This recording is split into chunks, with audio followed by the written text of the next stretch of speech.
We have made a good deal here, at one time or another, about the importance of checking back to ideas that have been held at other periods in our culture and have gradually lost popularity. One of the reasons why we feel that reviewing of this kind is substantially good is because today especially many of our convictions are not the direct result of the exhaustion of older concepts, but have arisen from the arbitrary dismissal of them. As this dismissal has been largely the result of what we call the scientific attitude, which is rather critical and skeptical of any possible superphysical or metaphysical type of phenomena, we feel that some of the modern conclusions may be arbitrary, based upon prejudice or disbelief, rather than upon sound investigation.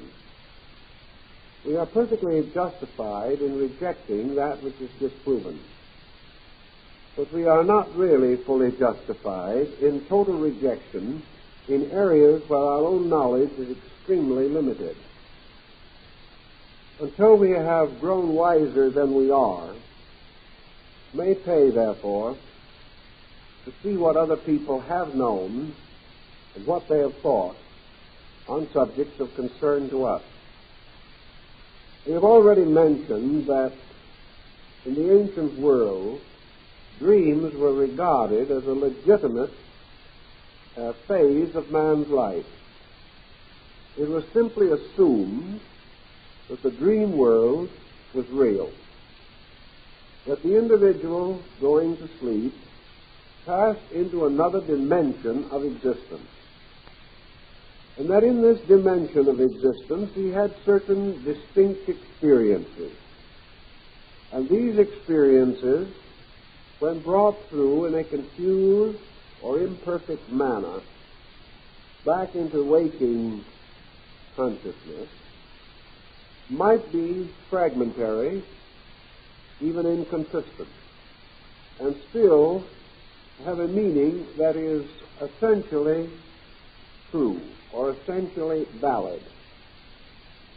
Now, we are not inclined to think today of the dreamer's world as anything more than perhaps an area of psychological function in which the individual releases, through the relaxation of his objective faculties, his own interior subconscious content. This does, however, point out two possibilities. The first, that there may be some validity somewhere in the belief that man sleeping changes world. And there may also be a valid concept underlying the idea that if sleep represents a gradual retiring into the subjectivity of our own inner life, that there may be more in this inner life than psychology as yet has been willing to admit. Let us think through for a moment the Chinese, and Greek, and even the old Egyptian belief that in sleep the soul of man passes into the after-death state. That sleeping is in reality a kind of focusing of man's consciousness on another level or plane of function. That therefore, that the sleep world is a kind of place or condition to which individuals temporarily pass. During this sleep experience, they have certain temporary experiences which parallel the after-death state. The Egyptians, who were very thoughtful about this, have given us quite an exhaustive concept of the afterlife. They have implied, for example, that in the afterlife the individual is punished or rewarded according to certain merits or demerits. Punishment consists of a process of cleansing, similar to the concept of the Christian purgatory, which merely means really a place of cleansing or of the purging of the life of its various negative attributes. In the underworld of the Egyptians, the soul is therefore constantly being tried or tested in the great court of the gods, the principal episode being the psychostasia, or the weighing of the soul. The Egyptians tell us this, therefore, that death is a process by which consciousness is brought into the presence of punishment and reward. To a smaller degree, then, may not the sleep phenomena carry somewhat of this burden? Psychologists tell us that during sleep the individual certainly comes face to face in dreams with phases or aspects of his own submerged personality. And the psychological dream is usually one of a basically corrective nature. It is a punishment experience. It is an experience in which the individual faces some phase of himself which he rejects during his daily conscious life.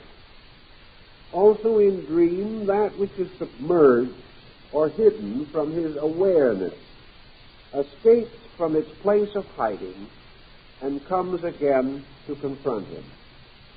Most psychological dreams tell us that there is something wrong with the person. This thing that is wrong may not be criminal or evil in that sense at all, but it is something which is not right, which is not normal, healthy, natural, and proper.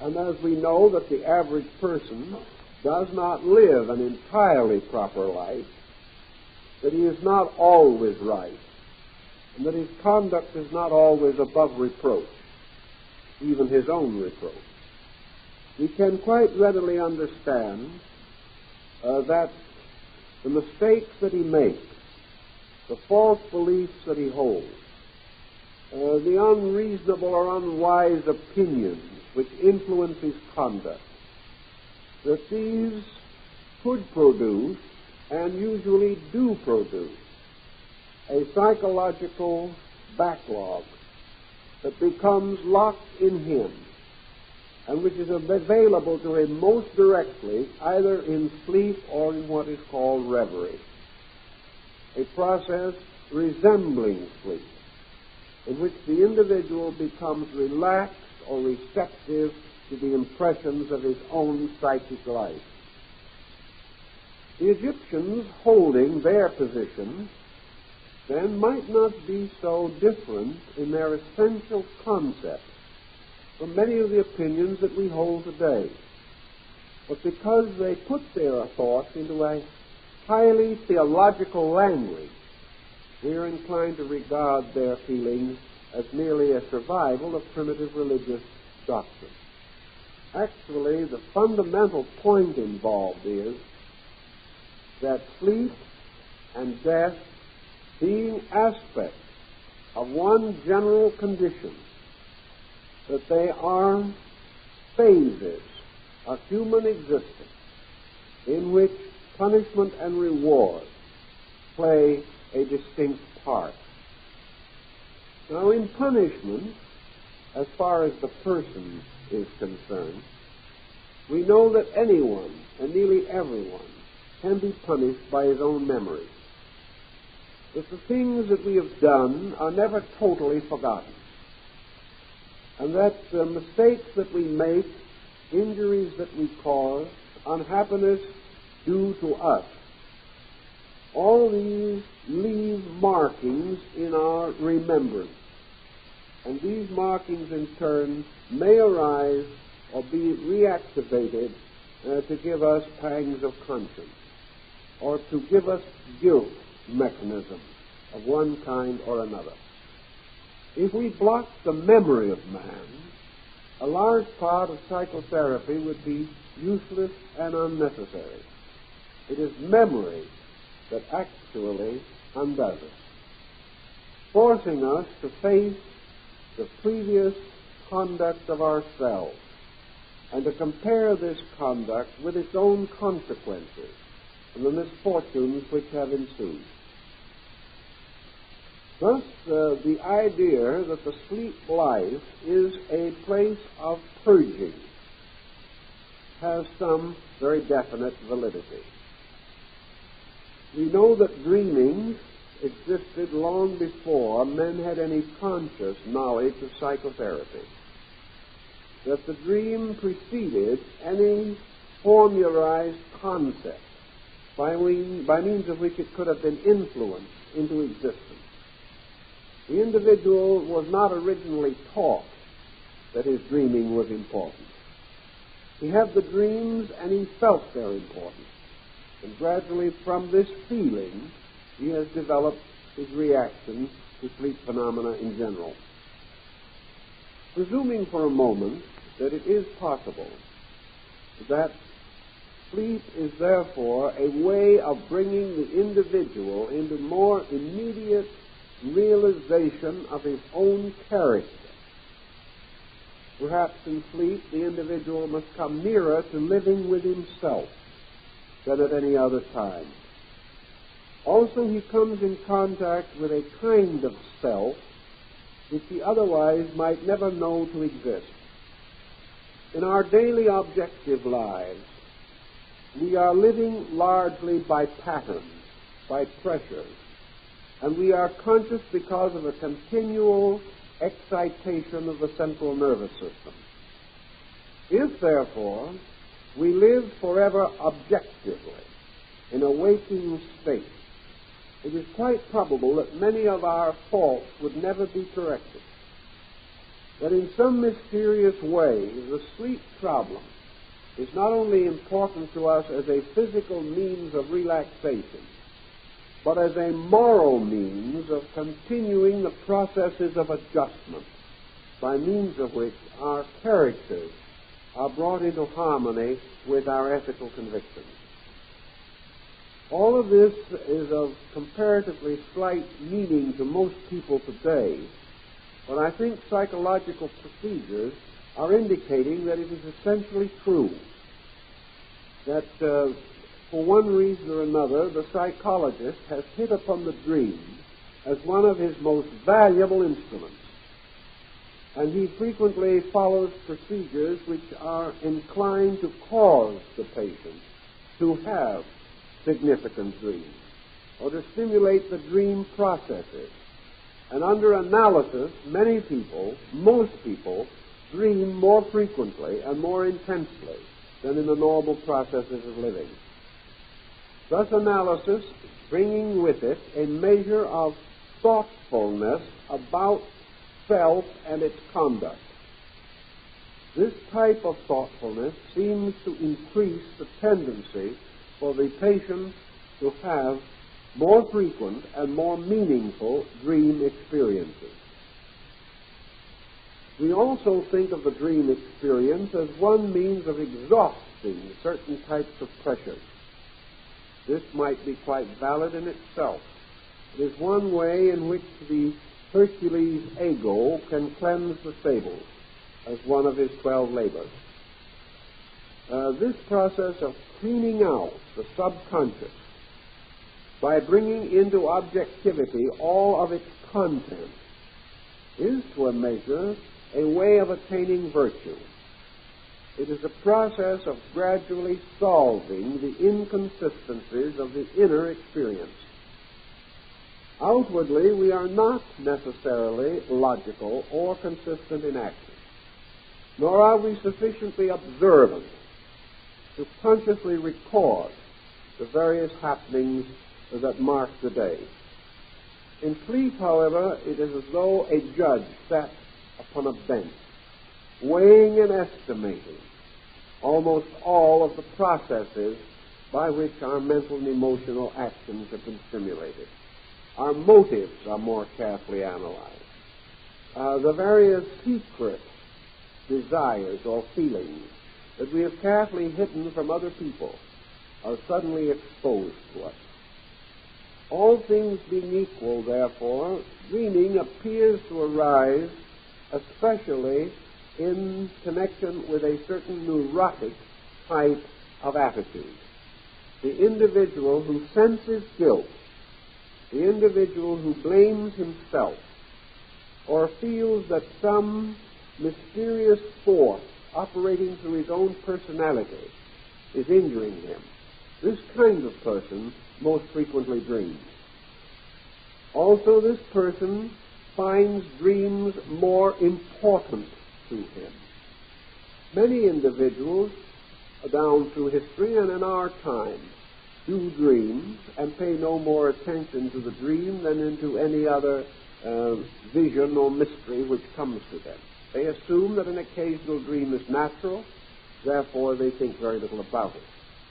If, however, the person is introverted or inhibited, the very processes which make him think too much about himself also cause him to think too much about his dream. Thus the dream becomes increasingly important as he tries to understand it. And he nearly always tries to understand it in a negative way, as though it implied guilt of some kind, or testified to some false attitude or error of conduct on his own part. Thus, as the Egyptians believed that there was a judge ruling over the dead, so there seems to be a judgment in dreams. The individual is placed under a condition in which he must listen to the verdict of a judge or jury. He is in a kind of court where he is being tried and where his various mistakes cause penalties or result in the imposing of appropriate penalties, so that the person is penalized in his sleep for the things that he does while he is awake. This would all fit into the general philosophic concept of the ancients on this matter.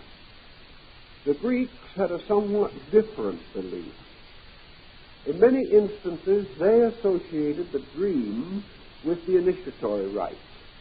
This means that they, in large, agreed with the Egyptians. For the Egyptian regarded the after-death experience as a form of initiation into the mysteries of the blessed God. The Greeks, rather more directly, more naturally, and somewhat less theologically, because of their very type of mind, assumed that the dream represented a highly, shall we say, intensified way of passing through experiences. The dream gave the individual a greater sense of the meaningfulness of life. It helped him to experience life as initiation into the great mysteries of deity. In the dream state, therefore, the individual followed a ritual hardly less fantastic than that of the Eleusinian or Sabasian rites. He proceeded to travel into the underworld. He went into the abode of Dis, or Hades, god of the dead. Here he beheld the ghosts of others performing incredible and mysterious tasks. And the ghost world, described by Homer and by other Greek poets, Hesiod, and in the plays of Sophocles and people of this kind, this ghost world is very close to the idea of a dream world, for it is inhabited by persons under some kind of compulsion, and these souls under compulsions perform all the fantastic duties or absurd actions which we find represented by Dante in his Inferno. Thus, to the Greeks, the dream experience was a key to the waking experience. It revealed in a mysterious way the secret of our daily life. Therefore, man, by his sleep, solved the mystery of his waking hours and discovered the primary importance of events that might otherwise pass unnoticed. The gods of Greece were said to give their revelations in symbols. And nearly always the dream symbolism has paralleled very closely the religious symbolism of ancient institutions. The Eleusinians and all the other rites taught by means of symbols. The disciple or the initiate passing through the ritual was expected to study these symbols, to become inwardly aware of their meaning, and to discover under the veiled truth the great mysteries which were concealed in allegory and legend and lore and rite and ceremony. Thus, to the Greeks, sleep was part of an acceptance into the temple or sanctuary of reality. To them, and to many others, in fact, sleep phenomena has been regarded as more valid than waking phenomena. Now, of course, our modern friends would probably consider that to be little better than an absurdity. But is it absurd? Does the psychologist, when he explores dream symbolism of a patient, discover in this dream experience that the patient possessed a knowledge greater than that which the patient consciously knows that he possesses? Is the dream more honest than our daily conduct? Does it reveal truth of which we are not consciously aware? If such is the case, then the dream is instructive. The dream does represent a valid source of knowledge. It represents a means of discovering value which might otherwise never be possible to us, because in the complexity of a waking consciousness, our sense of value is frequently distorted or, in one way or another, confused. So perhaps the Greek has a point, namely that the dream is a valid source of knowledge. Also, experience has taught men from the very beginning that certain kinds of dreams were dreams of communication, and many of the world's choicest secrets have been discovered as the results of dreams. Some of the world's greatest disasters have been averted by dreams. A vast amount of knowledge that we now consciously hold came to us first as the result of sleep phenomena. I think if we remove from the history of knowledge all forms of scientific, philosophic, religious, cultural, artistic, or aesthetic, or even trade skills that had first been revealed by dreams, that we would be still in a rather primitive condition. Actually, most knowledge the ancients held came from the gods. That man was first instructed by divine beings. And this is little more than saying that this knowledge came to man not merely from his own experience, but by revelation. The dream is therefore a valid form of revelation and has always been so regarded. It has been present as an instrument of direct divine knowing among most ancient peoples. Even today, among primitive groups, the final emergences of life are met by the dream. When the individual is unable to secure any practical insight from ordinary means, he goes into meditation or prayer, which departs from the world, or seeks the assistance of some mystic. And there, in the mystical trances and dreams and visions, he finds the concrete answers to problems which he cannot otherwise solve. Knowledge has come to man through the dream vision experience since the very beginning of his existence. The psychologist may agree that this is evidentially true, but he may hold the position that this is possible because the subconscious part of man is essentially wiser than the conscious. That this subconscious part has a skill that the conscious nature does not possess. Why might this be true? One answer could be very obvious. Most of the things that we do in life, we do to advance or for the advantage of our temporal objective state. The individual is selfish, unkind, cruel, gossipy, worrisome, angry, because these conditions are part of his objective, waking way of life. They seem to be justified by the things that happen to him. They seem to be made necessary by the kind of world that he lives in. The question then arises, does this inner part, the subconscious part of man, this subjective self, does it have the same appetite? Does it have the same requirements, the same attitudes, and the same convictions? For instance, can the subjective part of man be bound to a creed, even though his conscious mind may be so bound? Will the objective part of man be able to free itself from the dogmatism of opinion as easily as this unconscious internal part? The answer to this appears to be that while the objective man is a conformist, the psychic being within us remains forever curiously individualistic.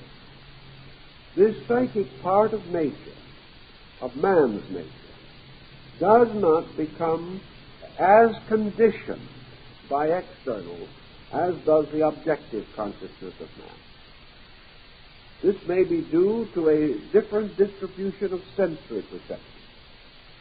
For it is true that man's eyes, because of the peculiar relationship which they occupy to phenomena, have given man a great sense of material realities, whereas the psychic life, observing things not by the eyes, but by some intuitive or internal measure of knowing, may not be so easily over-influenced, confused, or distorted in its judgment.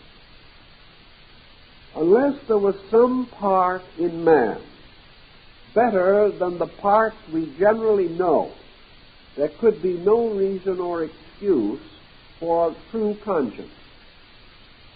If the individual did not have a conflict arising between the compromises of his action and the principles which he inwardly holds to be true, he would probably have very few psychic disturbances. It is because somewhere in him there is a better self that he can come in conflict with this better self, and therefore also derive from it the impetus to self-improvement. There has to be something that is stronger than what we are, or we would remain what we are. There has to be some factor in our life that is dissatisfied with our present conduct, or we will never improve. That which is dissatisfied with what we are seemingly always impels us to be better. Therefore, within this dissatisfied inner something, there must be a vision of betterness, a sense of betterness, even a knowing of betterness, superior to that with which we face daily life. The ancients, perhaps from this circumstance alone, contemplated the superiority of the soul over the body, and they further divided the soul itself into a higher or lower organ, declaring that the higher organ of the soul was by nature essentially more virtuous, more splendid, more contemplatively wise, more aware of reality than that part of the soul which, being immersed in matter, becomes the animator of the body. Consequently, we can see why the Hindus, the Greeks, the Egyptians, Persians, and most other peoples have sensed that the journey of man inward to communion with his own soul was essentially a journey in the direction of betterment, of improvement, of something nobler. That the soul of man within man was nearer to the divine than the objective faculty. Perhaps by being nearer to the divine, the Greeks would have told us that what is really meant is that this soul was closer to the understanding of the laws governing matter and mind and substance and essence than the objective faculty. That the soul had a superior power to cognize value, and that because of this, the soul is the better part of man, and that this better part is the natural shepherd or leader of the rest. That the soul is therefore the priest over the body. That the soul is a spiritualized being in comparison to the body, which seems to be a materialized aspect of the soul. If all these speculations are old, they are also surprisingly new because of this point that we have attempted to make, namely that almost all psychotherapy takes for granted that the disturbance to man's outer nature arises from the disturbance in his psychic life, and this disturbance is conflict. If the psychic life was identical with the objective life, there would be no reason for this conflict. If it knew no more than the objective faculty, there would be no reason for conflict. But if, as in the case of a family, a parent having a greater wisdom beholds in a child an action contrary to its good, it becomes the duty of this parent to in some way instruct or correct that child. It appears, therefore, that it is forever the duty of the psychic self to instruct or correct the body, the personality, and the objective mind. And where the body or the mind depart from ways of righteousness, the soul communicates its displeasure by a series of intensive symbolic experiences. Thus, perhaps the modern and the old meet. We are dealing with different words, but with essentially the same ideas. We have already analyzed or discussed at some length the reasons why the psychic life apparently is better able to reach man during sleep than at any other time. Because during this period, the objective dissenter is temporarily suspended. As Buddha points out, the machinery of the sensory perception having ceased, man is relieved of the pressure of the appearances of things, and is therefore relieved of this feeling that most people have. What I see is true. If you can't fool me, I saw it with my own eyes. And the individual who says, these things I have seen, these things I have experienced on my own skin, these things which I do not like or which may not be happy are nevertheless true because I have recorded them. And I have recorded them exactly and precisely with the assistance of the sensory perception. The person saying this is in a highly defensive position. He is in a position in which he finds it necessary to live in conformity with these testimonies of things seen and heard and known through immediate contact. Yet these things in themselves are highly relative. Even one very careful thought about the world we live in will reveal to us that the conduct of the creatures of our own kind making up this world, this conduct is more unreasonable, more inconsistent, and more fantastic than a nightmare. Actually, the things that we accept and see and regard as realities because they are occurring in our physical experience, these things are many of them completely unreasonable, and as far as validity is concerned, they are not by any means actually true. Yet we have a kind of truth based upon external material experience. This kind of truth can be important, but only if we light it from within ourselves. On the other hand, we are not all consciously able to light it. We are not consciously able to take the things that happen to us and cause them to be the immediate conscious cause of growth. Nature is concerned with the advancement of lives, the advancement of the consciousness of being. Man himself lives for many years, sometimes an entire lifetime, without ever having truly accepted the challenge of the experiences which have occurred to him. He has passed through these things, he either has enjoyed them or he has suffered because of them, and he goes no further in his estimation. He is definitely opposed to that which hurts him. He is definitely desirous of cultivating that which pleases him. And beyond these attitudes, there is very little logic. Actually, therefore, man's hope of gaining the necessary experience from action is that this experience be justly measured, weighed, and estimated by some faculty in man. Plato regards this faculty as the soul. That the soul, therefore, is the initiator. The soul is the power by means of which meaning, essential meaning, is contributed to experience. Now, essential meaning is very different from apparent meaning. For we can create and have created two kinds of code. One is the code of man, and the other is the code of God or nature. One may be regarded as the code of sacred things and the other of profane things. For the most part, man has not built his material way of life upon a divine code.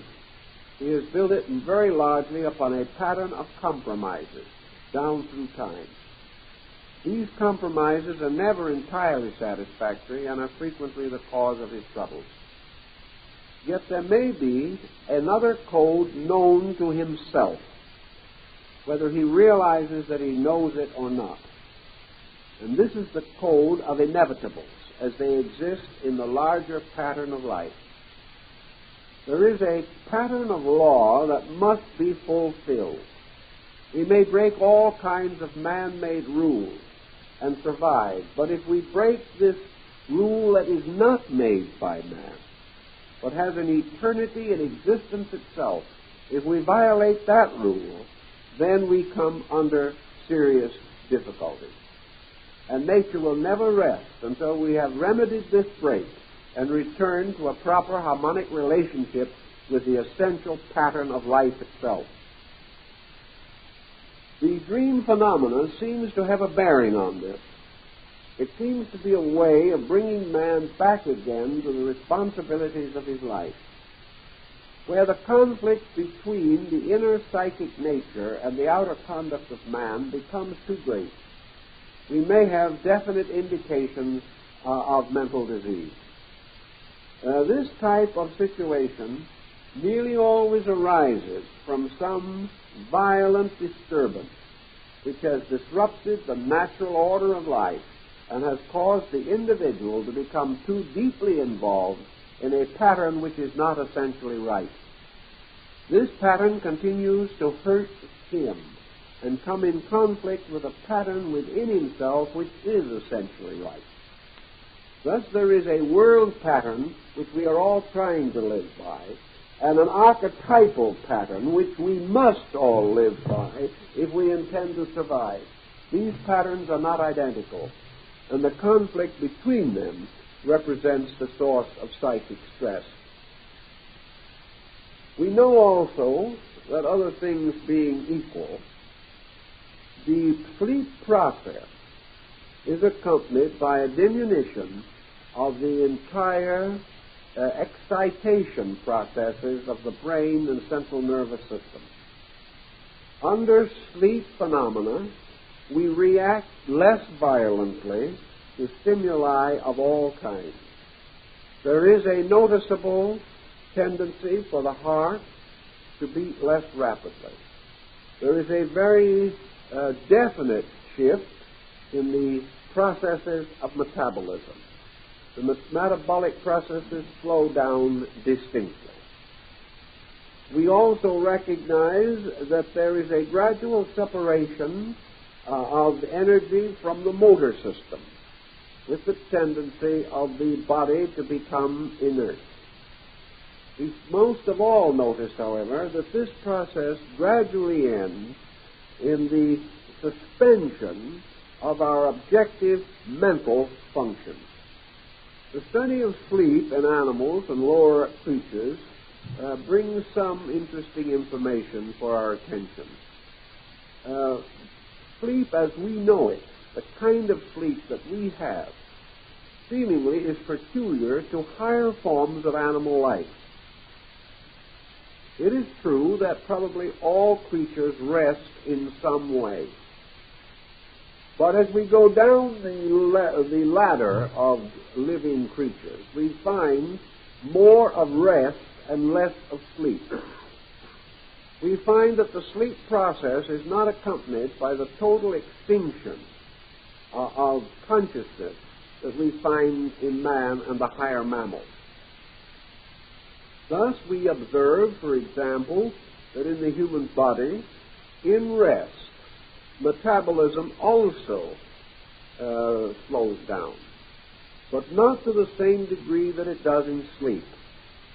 Thus, it might conceivably be that lower forms of life might not require sleep, and that sleep as we know it is in some way a psychic necessity.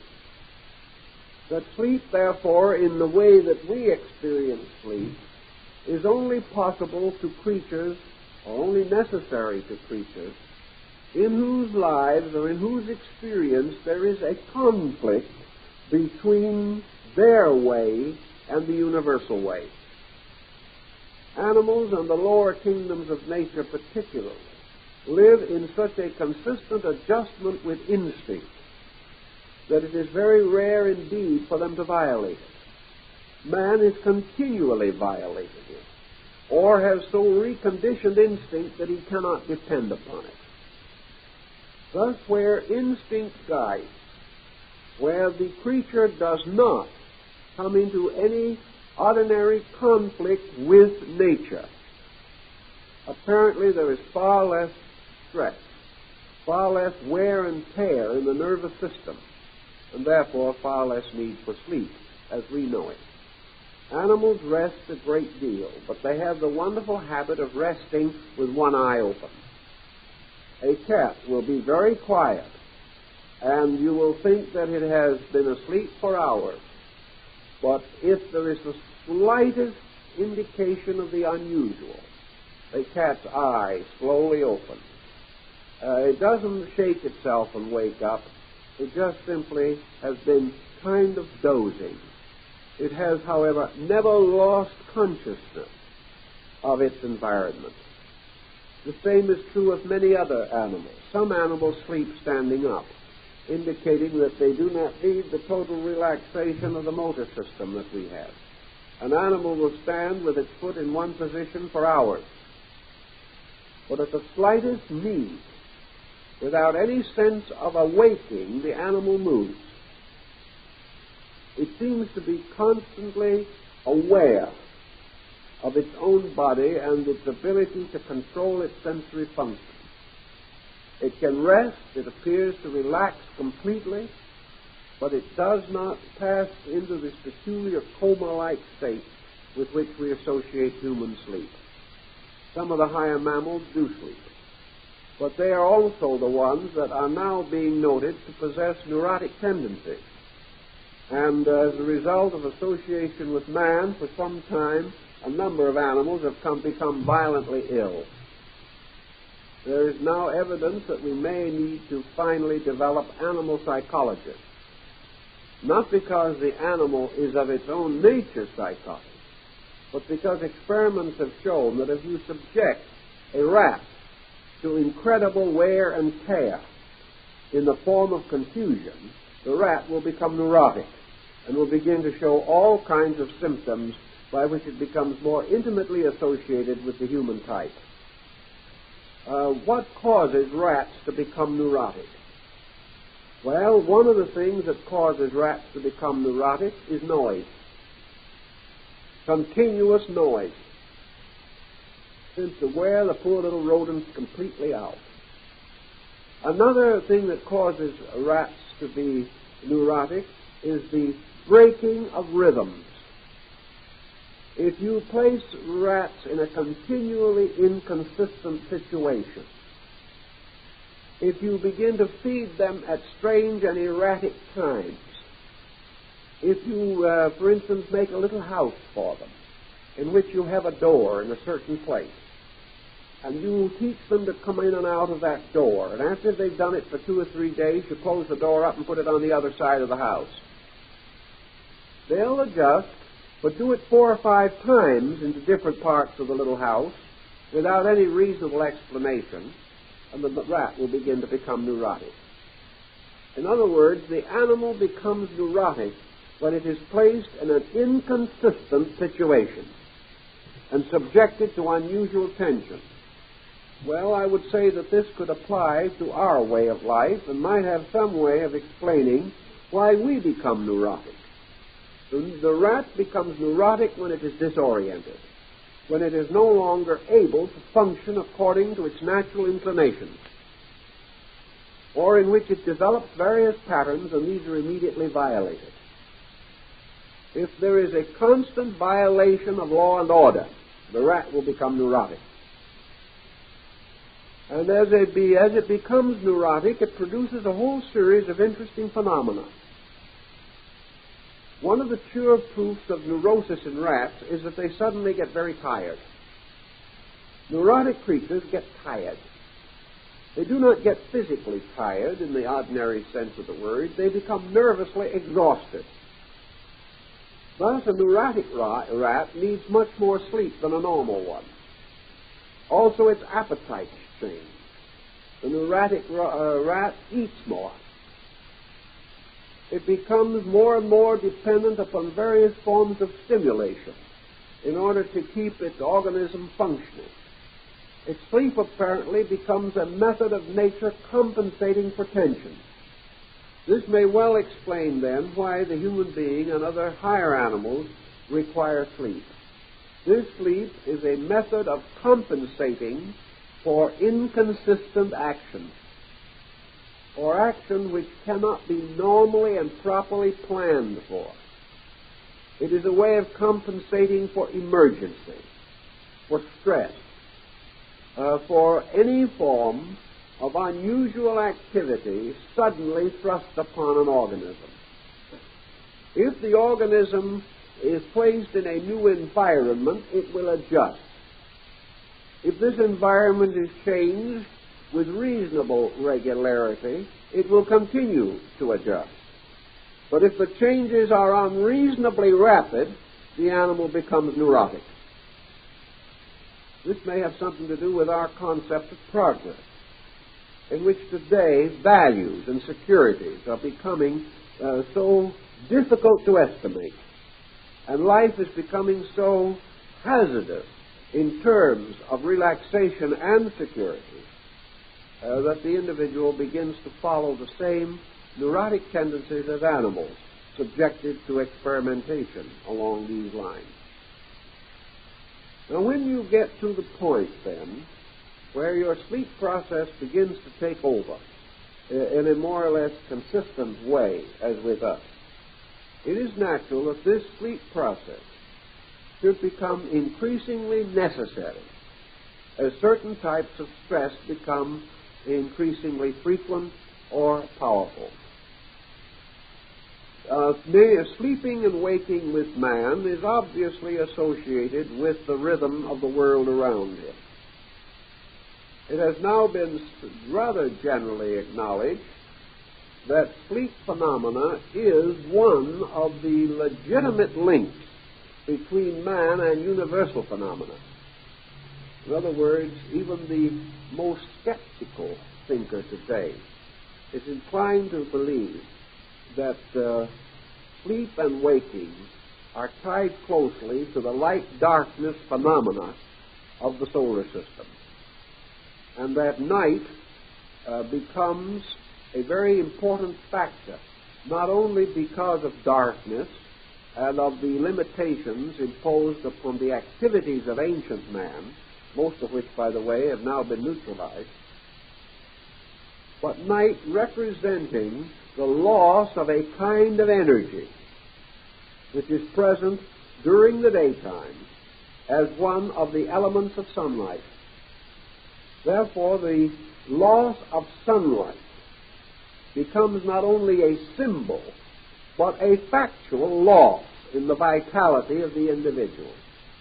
That his vital elements, his vital resources, increase in daylight and decrease in darkness. That this is factual, because that light contains a stimulant, or a stimulating factor. This stimulating factor, being removed by darkness, or being obscured by darkness, seems to mean a distinct change in the energy vibration to which the individual depends for his survival. Let us try to analyze that just a little more, because it probably has a great deal of meaning. And as time goes on, this meaning may be more evident to more people. If you take away the objective consciousness of man, you then reveal something in man that is otherwise concealed. It is concealed because the objective consciousness is so positive, so aggressive, and so active that we are not aware of the passive processes. They are continuing, but we do not know that they are. Take away light from an area of the earth in the process of day and night, and you remove what might be equivalent to the objective energy of man. The moment you do this, another kind of energy, which has always been present, but which has not been noticed or realized, because the solar energy is far more positive, this other kind of energy begins to take over. And in the absence of the solar energy, this other energy is more immediately noticeable, and also is not counteracted or compensated for as it is in the daytime. In other words, the energy of darkness is not in a mysterious way overcome by the energy of light at night. Thus the sword of the sun ray no longer slays the dragon of darkness. And the struggle between light and darkness may be quite different from what we have mythologically considered it to be. Now, if you take away the solar light, what other energy do you release? Of course, the most common thought would be lunar energy, because in much of the night the moon may be active. We know that the lunar energy is real because it affects the tide. But we also know that the lunar energy is inconsistent because the moon passes through phases. We also know that these phases are also marked in the psychic life of man, in the circulatory system, and particularly in the monthly cyclic periods of women. We know, therefore, that this lunar energy does have an effect. But this lunar energy, as we say, is also an inconsistent thing. So we may look for something even more basic. we come to one almost certain and inevitable conclusion, namely that the earth itself has an energy. That there is a kind of vitality that moves outward from the surface of the earth. That the earth is a mysterious electrochemical structure, and that the earth does emanate a kind of energy.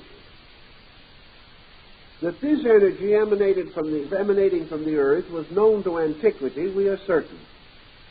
And we are also recorded, it is recorded for us, that this is a somatic energy, an energy which causes drowsiness, an energy which carries within it a very high psychic toxic content.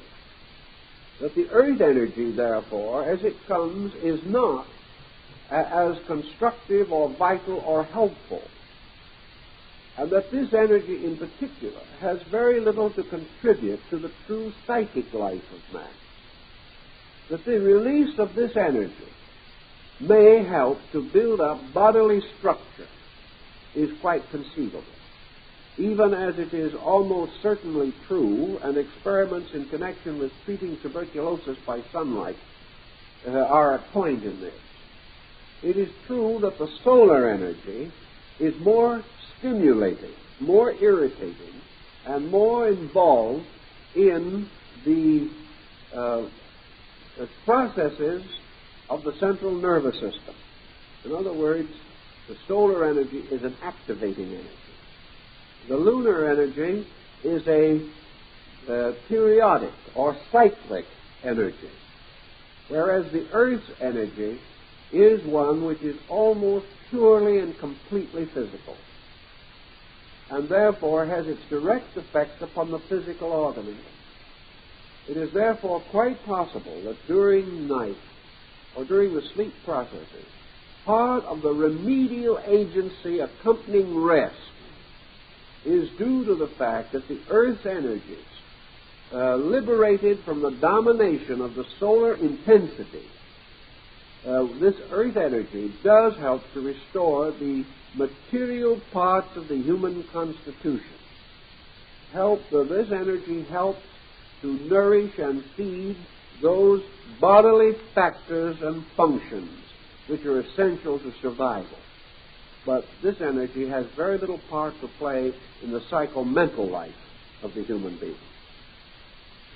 The energy of the earth, therefore, being what we might almost term a kind of toxic energy, may, when the solar energy is withdrawn, contribute toward the condition of exhaustion or the sense of physical weariness which associates itself with the processes of sleep. Sleep may then well be partly regulated by earth energy. During the daytime, activity being the victory of the solar energy over the earth's energy. But the earth's energy is related largely to growth, whereas the solar energy is related largely to function. Thus, growth can imply or mean the restoration. Speaking, sleep has probably a number of factors involved in its causation. Now, sleep, as we have recognized it, has a number of different types and divisions within itself. We have always thought of the individual as being either awake or asleep. While this may be true, generally speaking, we are sometime going to discover that the term sleep covers a wide variety of different processes, that there are levels and layers of sleep, that the house of sleep has many rooms, not merely this one departure from objectivity. In sleep, then, we notice a number of constitutional peculiarities, and the old stargazers came to some conclusions about these. We're not going to labor these conclusions, but they may be worth mentioning. namely that the sleep processes of individuals are influenced by the positions of planets in their nativities,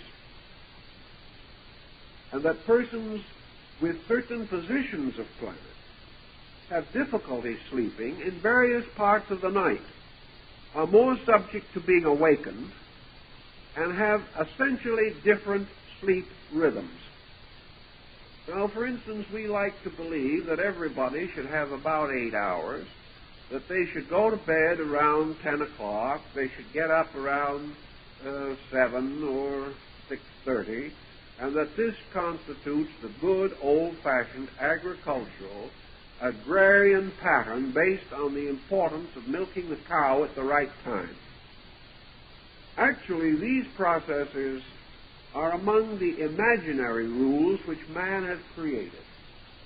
A number of persons, particularly of certain temperaments, find that 8 hours of sleep will not suffice them. Others find that it is too much. The amount of sleep necessary is apparently regulated by a number of different faculties and circumstances, and that one of the elements is the soundness or depth of this sleep. Some people sleep lightly, others heavily. Sleep may also vary from night to night in the life of a particular individual, affected by temperature, noise, climate, food, all these different factors.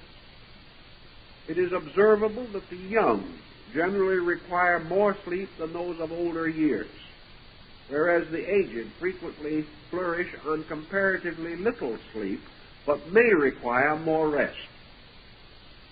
Thus we find a clear division gradually arising between rest and sleep. Rest is very largely a process of reducing the exhaustion of resources without necessarily sacrificing consciousness. Sleep represents a more or less complete exclusion of the consciousness factor. Some find sleep more easy in the early morning hours.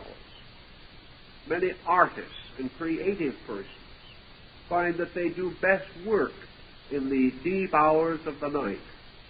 Many creative thinkers have been night workers and have found that the peculiar situation of night is especially suitable to them. Now, how can this be true if, for example, we know that the night energies have a tendency to be numb or to lower the vibratory rate? I think the answer lies in this, that these creative geniuses have seldom been trapeze artists. What they have been, for the most part, is sedentary persons. They are persons who have done most of their creativity either in terms of mathematics, in literature, art, music, and creativity of thinking, and that they are therefore inclined to achieve a kind of physical relaxation in which they rest the body but are able to maintain the stimulation of the mind.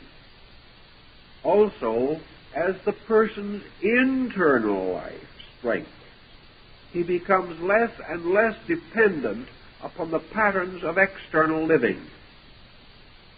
The person, therefore, who psychologically is in constant or nearly constant communion with his inner life requires a different kind of rest and a different kind of energy from the person whose objectives are almost totally physical. Therefore, at night, the tendency of the world, of material things in that area, is to slow down. And in this slowing down of interruption, discord, and the pressure of excitement and excitation of nerve energy, the scholar, the thinker, the mystic, the artist, the poet, the musician, will find a quiet composure in which his own creativity is most likely to be available to him. In other words, he is, by resting, achieving a kind of vision or a kind of sleep experience without actually being unconscious. He has made a more or less conscious bridge between himself as an objective person at his own subjective psychic resources. And in these resources are the areas of creativity, which are therefore able to come through to him. If he was under tremendous nerve stress, fatigue would probably put him to sleep. But if he is relaxed under these pressures, he is therefore able to be receptive to the psychic pressures, which most of us record only in dream phenomena. The next thing then we take on is this problem of what I call the twilight hour. And this has more or less the factor of tying all these ends together to create the major picture that we are trying to bring to attention. Man, primarily, is a mental being. He is a physical being because he is in a physical body, and this body has certain needs which the individual must supply, and which he is adequately able to supply because he does possess a mental nature. And by this mental nature, he has the ingenuity and the creativity to meet the various needs of the body. Consciously, however, the average human being does not accept this point of view. He accepts the point of view that his reality is physical, not mental. That the mind, therefore, exists primarily to support the body, whereas more correctly, the body is merely a supporting instrument by means of which certain abilities are conferred upon the mind. Thus man, by wrongly focusing his energy or his point of awareness, has mistakenly assumed that his physical nature is himself. And under this false assumption, he has bound his mental equipment not to providing the necessities of his physical existence in the term of the simple needs, by means of which the rest of his energies might be available for other purposes. But he has cast all of his energies into this physical problem, and therefore has little, if any, opportunity or energy for the advancement of his own true estate, which is that of a thinking creature. Thinking is largely defensive or evasive at the moment. It is merely the individual thinking himself in and out of difficulties. This is not the purpose of the mind. The purpose of the mind is to have a positive existence of its own. In the peculiarly small hours between darkness and daylight, we have this period of twilight. This period of twilight corresponds also with a kind of equilibrium between Earth and solar energy. The first ray, so to say, of the solar life is returning. It exists as an auroral glow. It is reflected in the sky from some other part of the heaven where day already has arrived.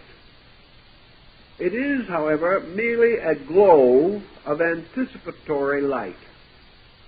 And in the process of the mingling of this first feebleness of the solar energy with the subtle energies of the earth, there comes a period or a brief time when these two energies are brought into equilibrium, before one conquers the other. As night falls, the earth conquers the solar energy.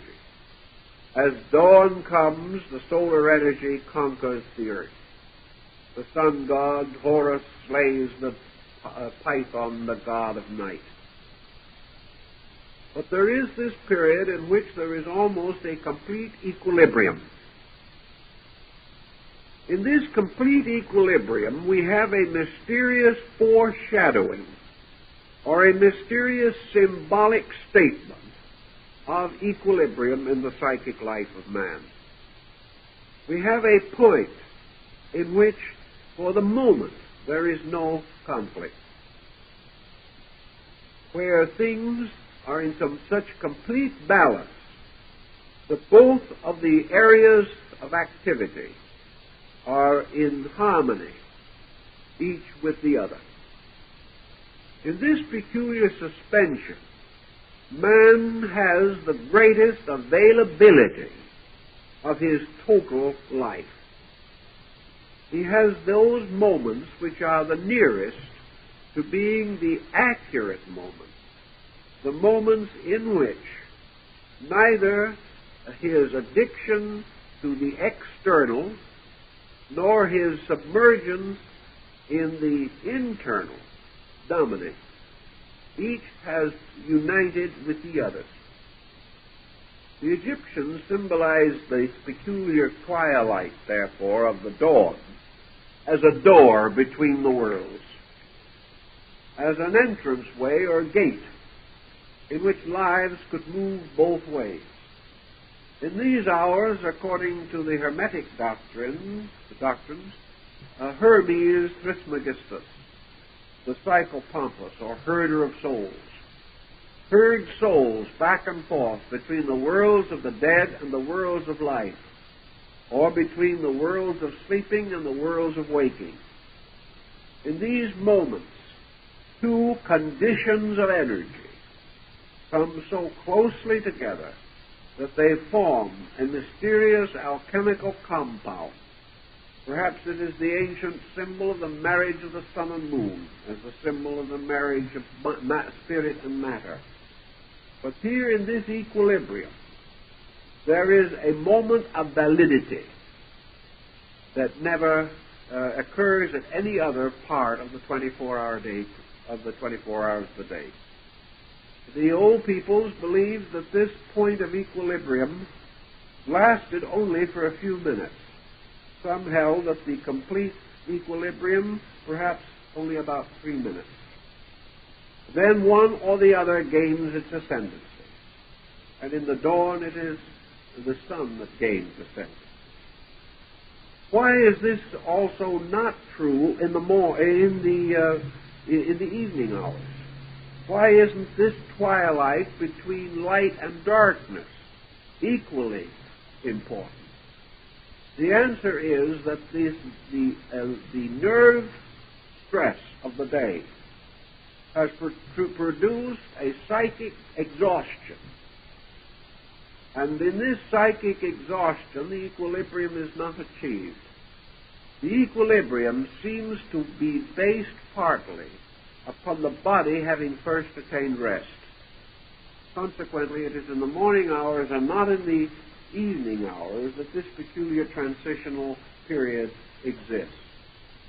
It is usually somewhere between 4 and 5 a.m., differing again with the seasons and the ancient system of planetary hours, and being conditioned to some degree by the motions and positions of the heavens each day at that hour. But the ancients held the basic pattern to be valid.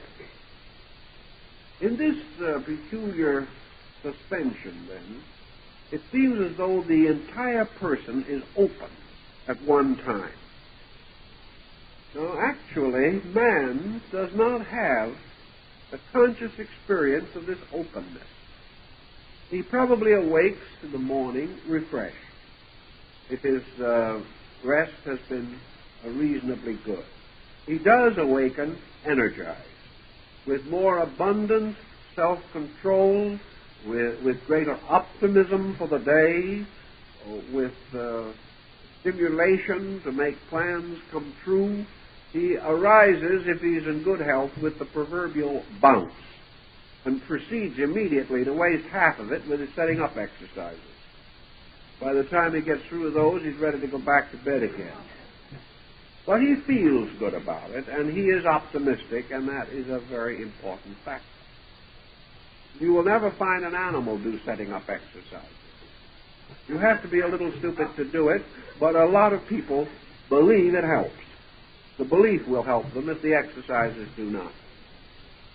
Actually, man's problem with exercise is not also at all well handled.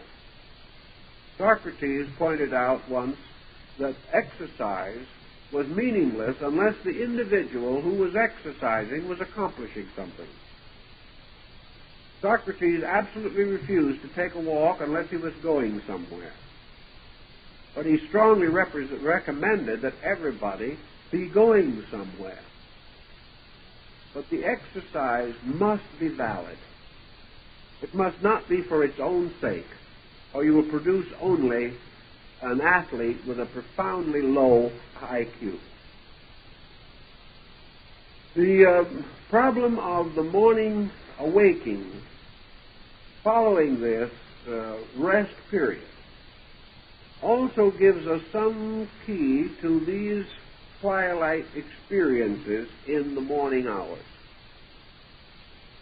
If it is true, and there seems much to sustain, that there is a peculiar psychochemical balance,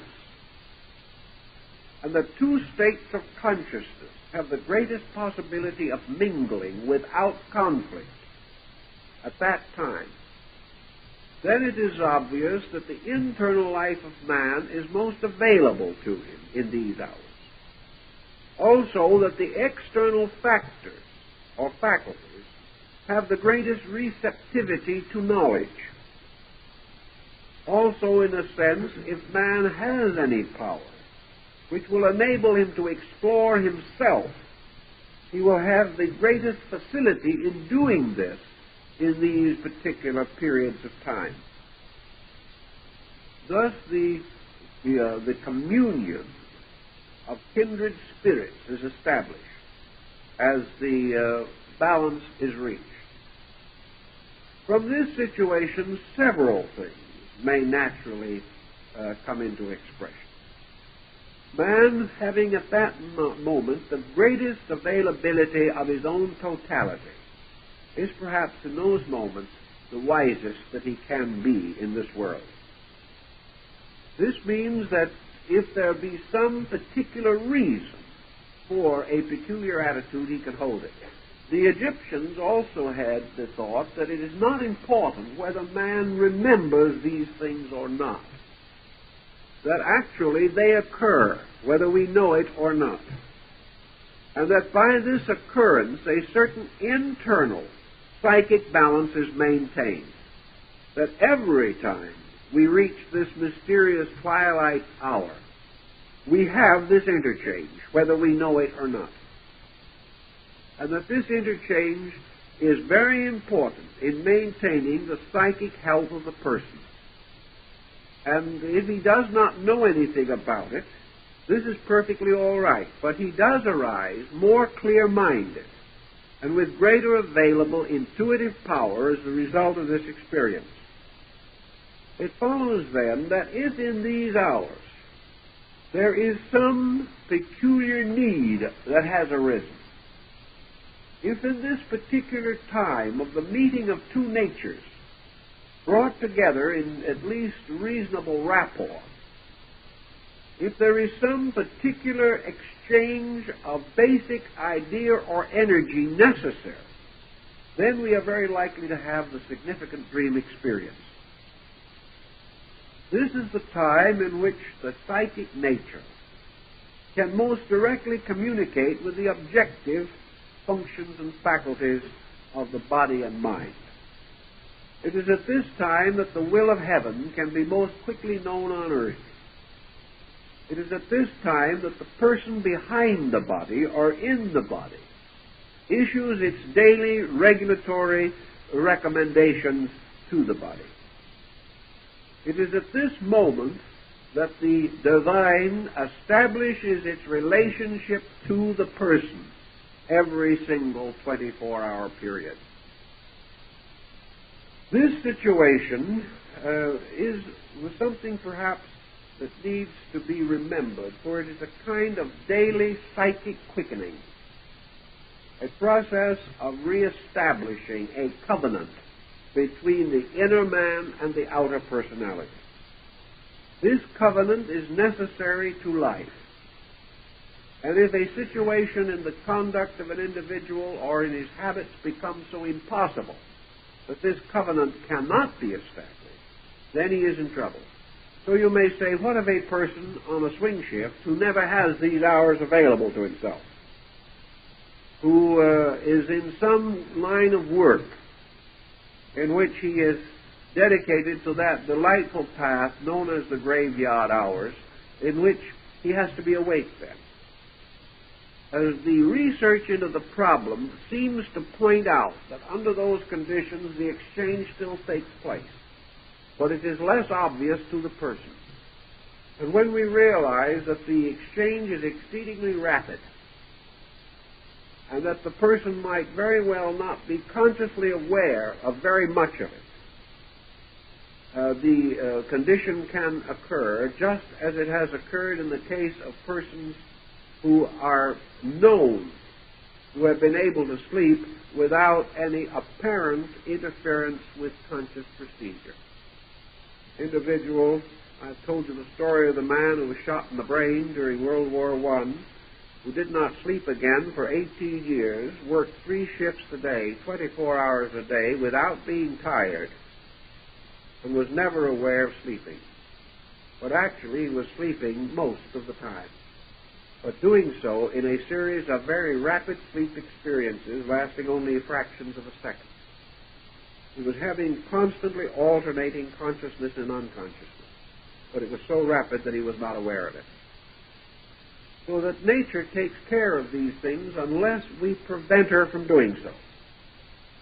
But that this psychic exchange does normally take place, there is much to indicate, and that may or may not be always known to the person.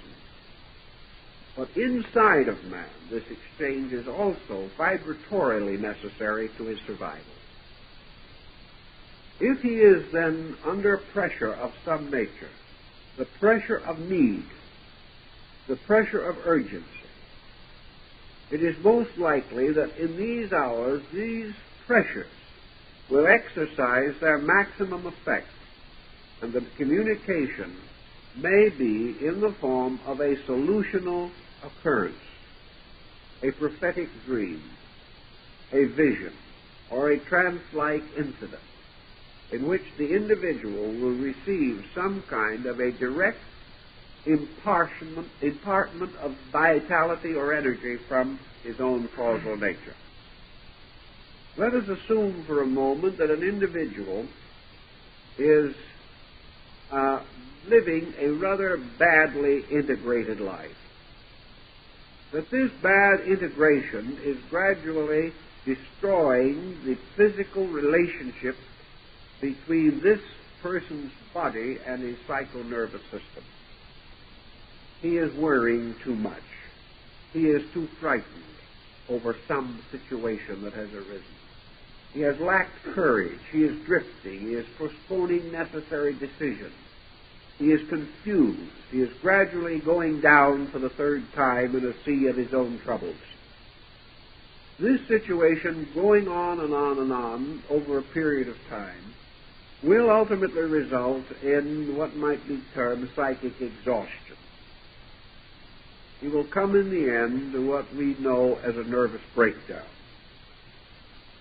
Or he will continue policies and practices until he destroys perhaps his business, or his home, or his social standing. Inside of himself, his own psychic life tells him that something is wrong. He is not quite able to bring these patterns together. He still remains without a sense of the answer that is necessary to meet this emergency. So finally, in the course of this process of gradual suicide, which he has fallen into, he comes to one of these early morning hour periods in which his own psychic life that knows better, his own over-self, as Emerson may have called it, in whose broader explanation and interpretation of things rest the true facts which this man has been unable to rescue from the things that have happened to him. Actually, he has always been in possession of all that he needed to solve his problem, but he doesn't know it. He hasn't read the symptoms correctly. He hasn't sensed the right significance of the symbols of happenings that have occurred. He hasn't taken advantage of certain occurrences which would have shown him what he was doing and why it was wrong. He has become confused, he has lost orientation, and he simply cannot even judge the merits or demerits of his own ideas.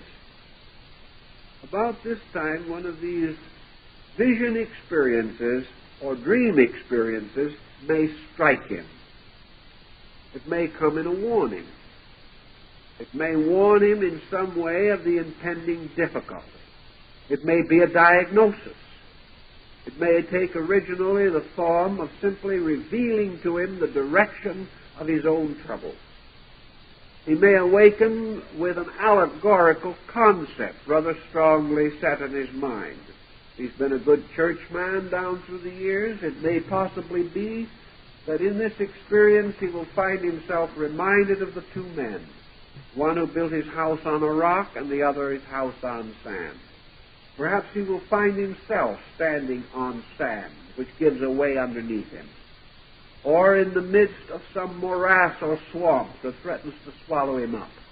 Perhaps he will find himself lost in a jungle or forest or wilderness, surrounded by savage animals that threaten him. Any one of innumerable symbols may come through to him as a representation that he is heading into trouble, that his own life is like this morass and that he's bogged down, or that he is a small child wandering around in a wilderness or a desert where he doesn't know where he's going, or that some strange and incredible disaster hangs over his head like the sword of Damocles. Many persons have actually dreamt of the sword of Damocles and have seen the sword hanging over their heads. This is due, of course, to the fact that we draw upon stories and legends that we know in the effort to clothe these basic impulses, which are in themselves usually formless. In any event, these things together could constitute a warning. They may send this man in some direction for psychological help, especially if the dream is repeated. Or it may be that this dream is enough to awaken the dreamer, cause him to realize that he is in trouble, and perhaps try to help him to direct his courses more wisely. To another type of person, the dream impingement or the vision symbolism may come as a direct therapy in itself.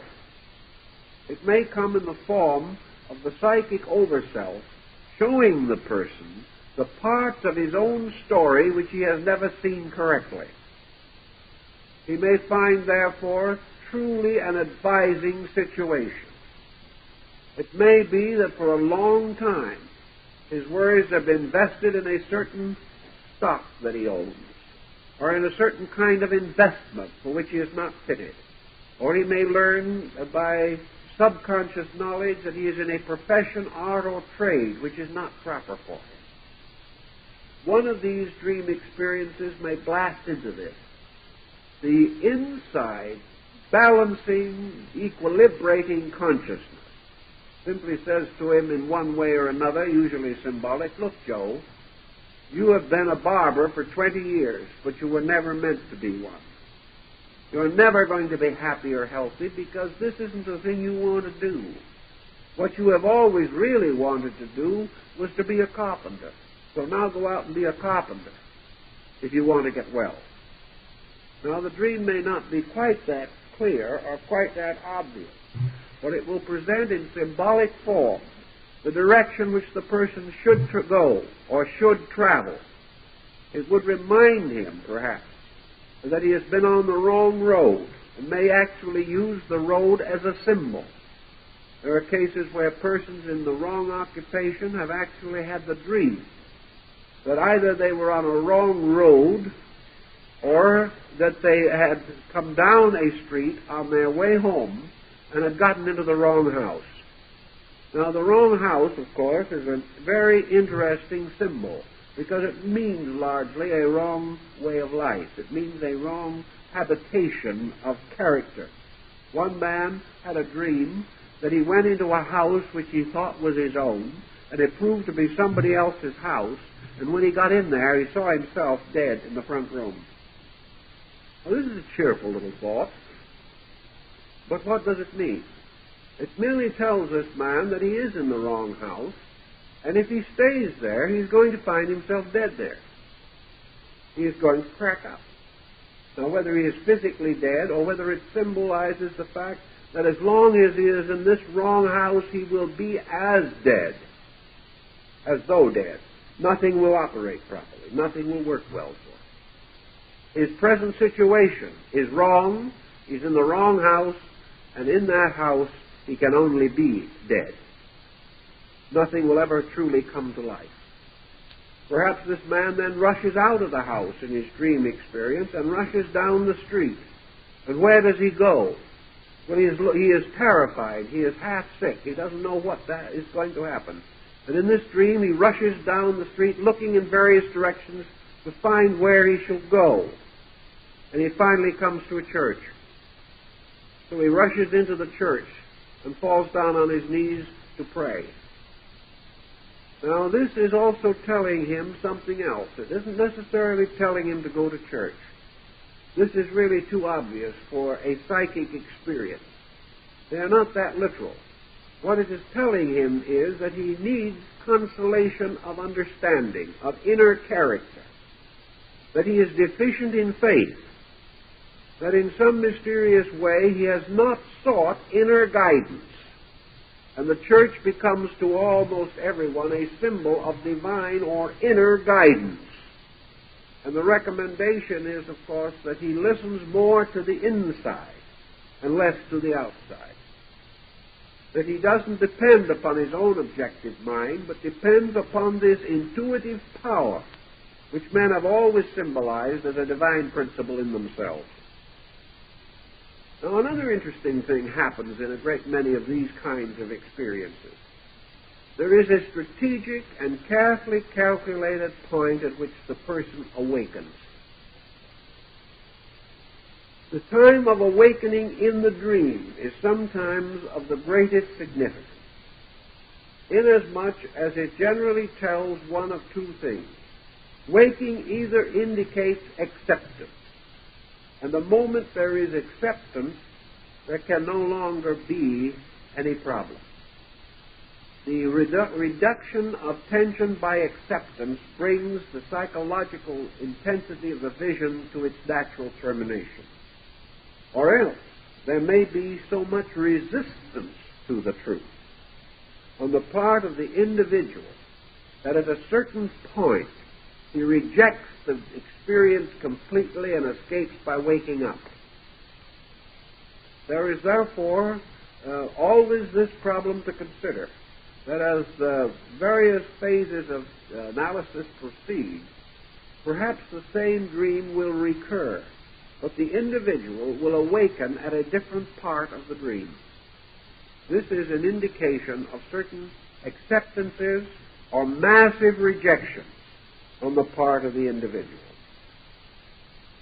This, of course, also points out something that we cannot really deny and have really no intentions of denying, and that is that these kind of visions seem to also, in many instances, imply the element of foreknowledge. General foreknowledge is not difficult.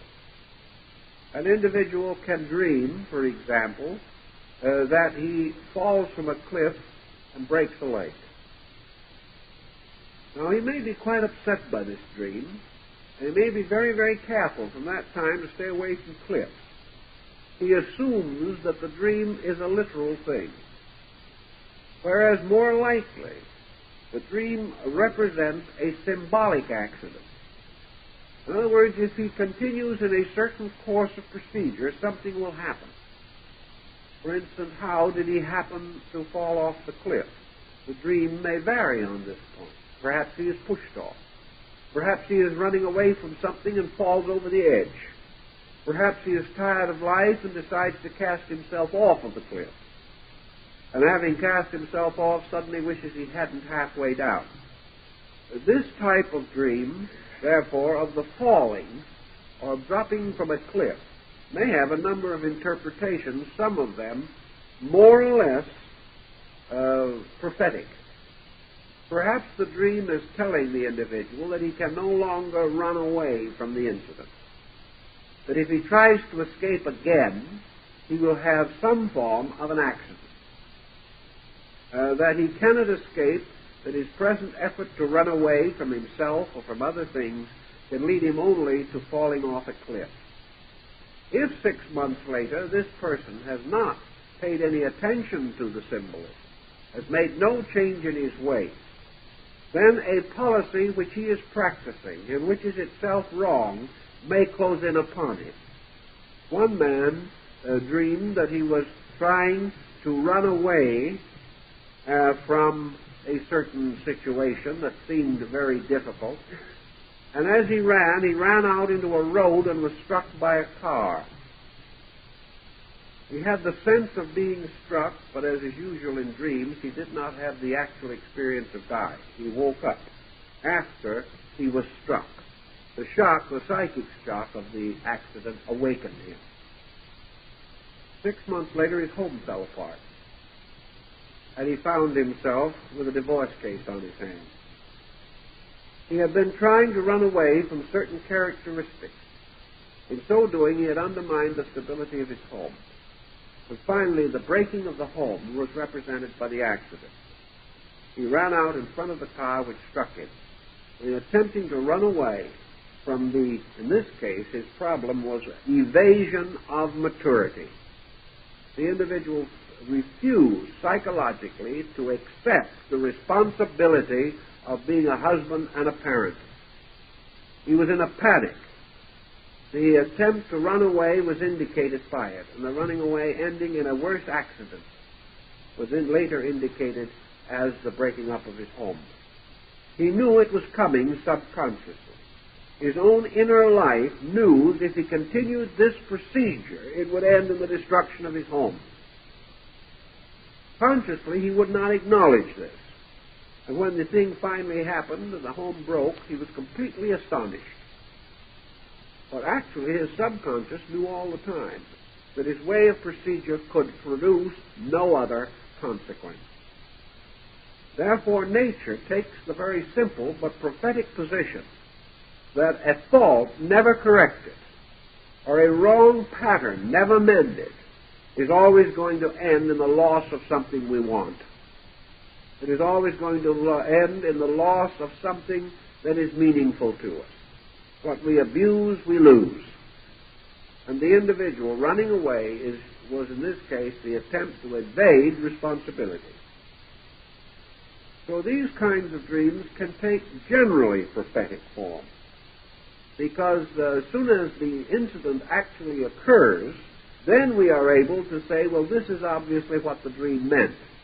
But up to that time, we were rather careful for fear that it may be a literal accident that is implied. In some cases, a physical accident may be indicated, and it may actually occur. But in the majority of instances, it is a symbolic one. Now, where it is a complete accident, following the direct pattern of the vision, where something is previsioned, as in the case of a man who had a vision, very definite one, that the train on which he rode to the city every day was going to be wrecked. He saw the incident clearly. He even visually, inwardly knew the day on which this wreck would occur. He actually saw himself, apparently, in this wreck. When the day came, he simply refused to get on the train. He warned all his friends that he could, but most of them paid no attention to it, thinking it was merely some kind of an hysteria. The train was wrecked, but he was not on it. He had had a clear insight or foresight into an actual occurrence that was to take place. Now, in the terms of a vision or a mystical experience of that kind, how are we going to explain this? The first thing we know is that the person consciously did not have this record.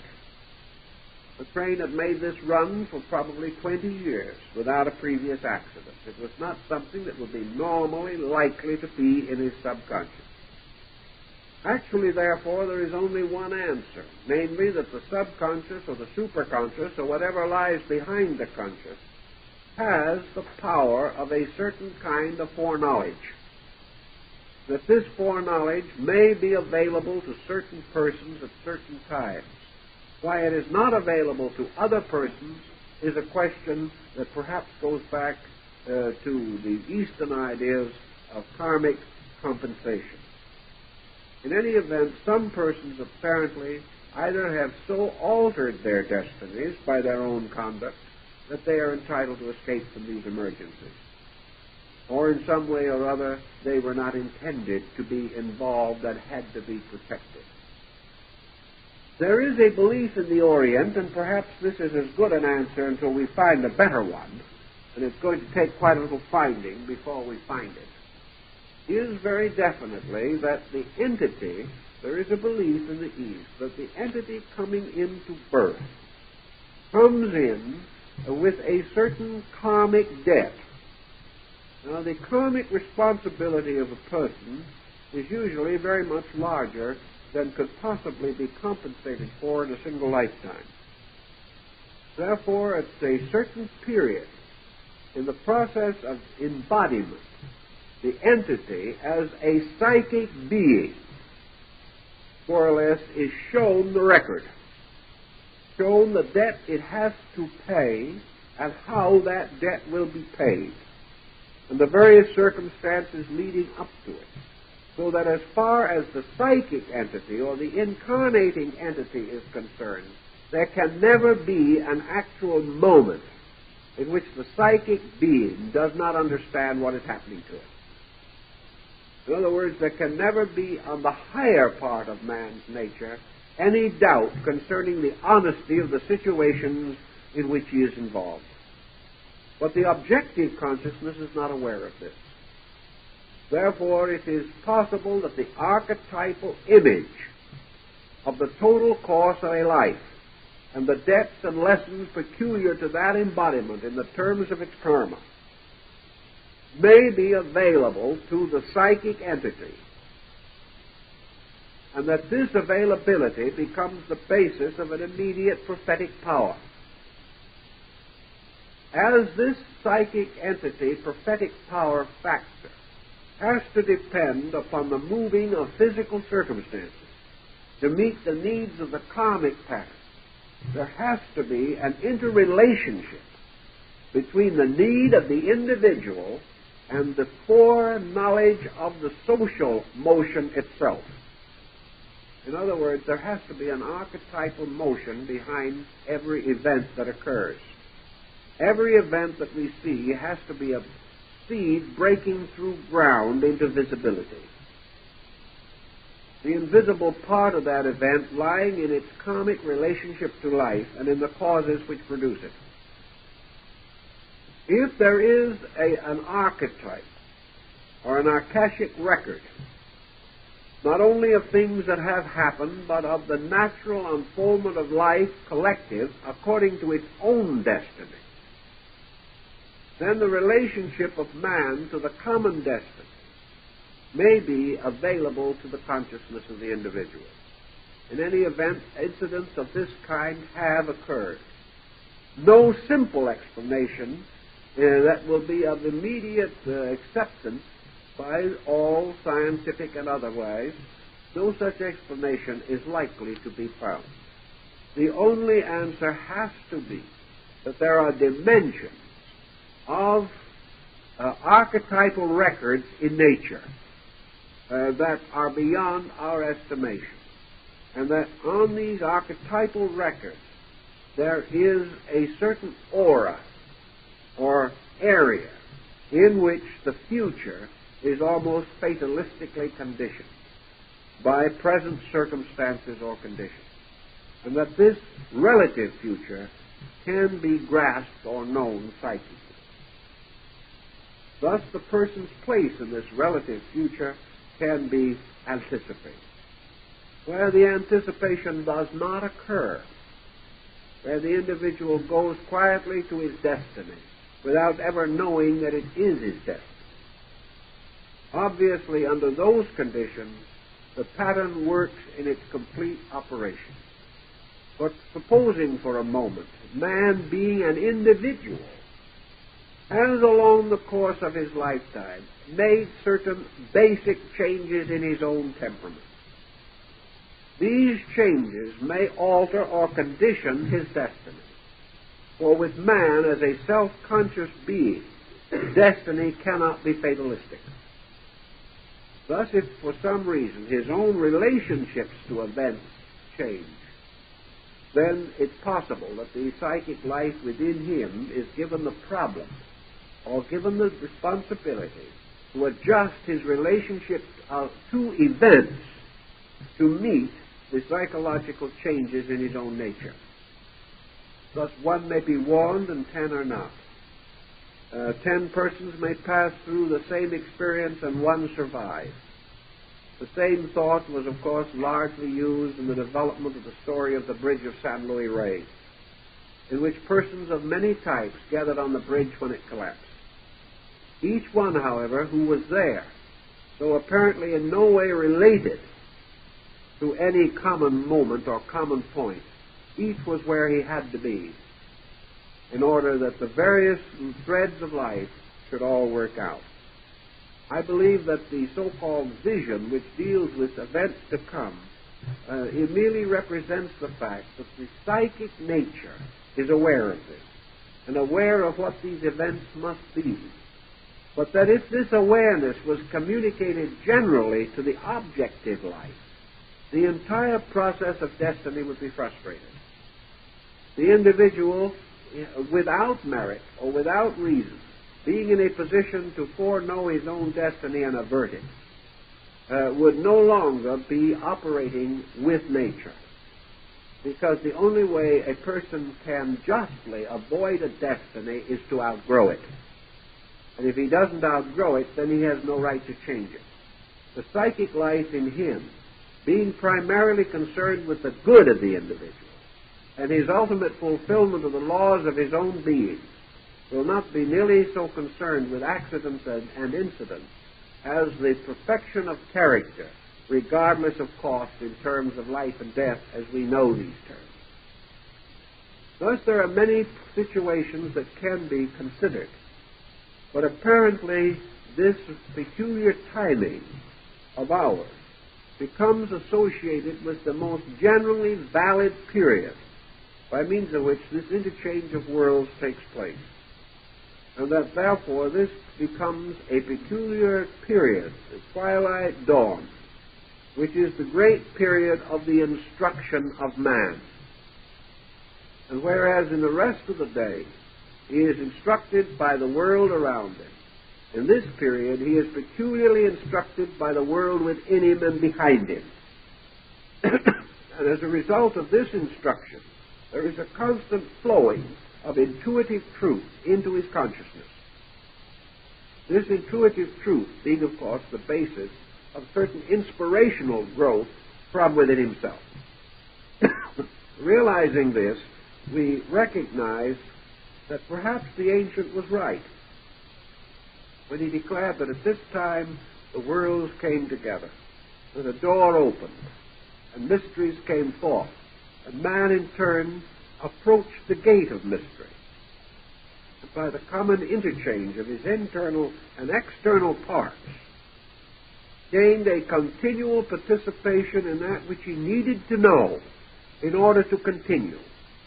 For man must be moved not only by the circumstances around him, but by the life within him.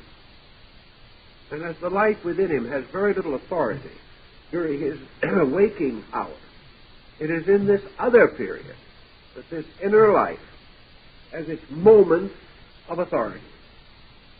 And in this moment provides the tremendous energy release that protects the individual not only through the rest of the 24 hours, but perhaps for many days.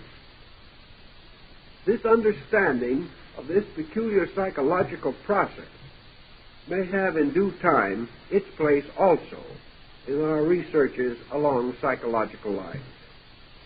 Well, I think our time is pretty well up, so that's about all we can do with it now. Now, this will be the last of our Wednesday evening meetings until after the first of the year. After the first of the year, why, I shall have to go to San Antonio, Texas, for a short series of lectures, and we will begin our activities here again about the middle of January. At that time, we will also have a new series of Wednesday evening meetings. The first series will be devoted to a reconsideration of the subjects given on Sunday mornings, which will be our annual World Predictions. There will be 5 in this series. The second series in the spring program will begin sometime probably around March, and will be devoted to a study in 5 evenings of our book, Man, the Grand Symbol of the Mysteries, bringing to focus upon this new material that we have stored away concerning the mysteries of the human body and its functions and its relation to occult anatomy and physiology. Those will be the 2 classes of the winter season. You will all receive your programs in due time. And I thank you very much for being with us this evening.